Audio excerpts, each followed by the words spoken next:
सोमवार व्रत कथा। भगवान शिव पूरी करेंगे सभी इच्छाएं। सोमवार के व्रत को लेकर मान्यता है कि इस व्रत को करने से भगवान शिव अपने भक्तों की मुराद जल्दी पूरी करते हैं। सोमवार का दिन भगवान शिव को समर्पित है, इसलिए इस दिन भगवान शिव की पूजा और व्रत करने का महत्व और ज़्यादा बढ़ जाता है। यदि आप सोमवार के व्रत करते हैं तो आपको सोमवार व्रत कथा पढ़ना बेहद ज़रूरी है, क्योंकि इसके बिना आपका व्रत अधूरा माना जाता है। आइए जानते हैं सोमवार व्रत कथा। देवों के देव महादेव बहुत ही भोले माने जाते हैं, इसलिए उनका एक नाम भोलेनाथ भी है। पौराणिक मान्यता अनुसार भगवान शंकर को प्रसन्न करने के लिए किसी भी तरह के खास विशेष पूजन की आवश्यकता नहीं होती, क्योंकि कहा जाता है कि वह तो भोले हैं और भक्त की मन से की गई क्षणिक मात्र भी की भक्ति से ही वह प्रसन्न हो जाते हैं।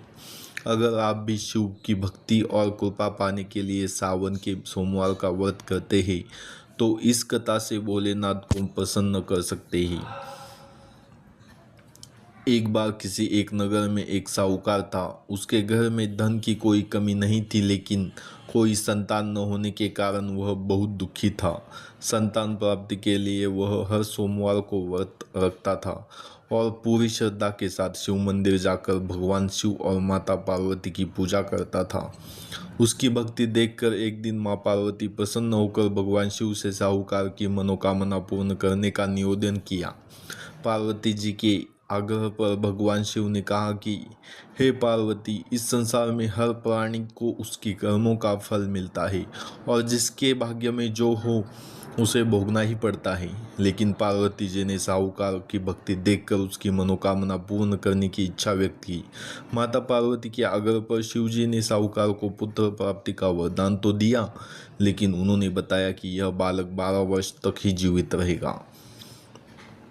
माता पार्वती और भगवान शिव की बातचीत को साहूकार सुन रहा था, इसलिए उसे ना तो इस बात की खुशी थी और ना ही दुख। वह पहले ही भांति शिव जी की पूजा करता रहा। कुछ समय के बाद साहूकार की पत्नी ने एक पुत्र को जन्म दिया।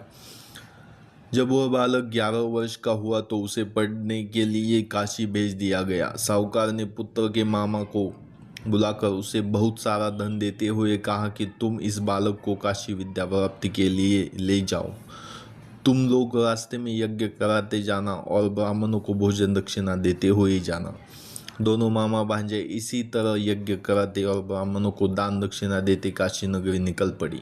इस दौरान रात में एक नगर पड़ा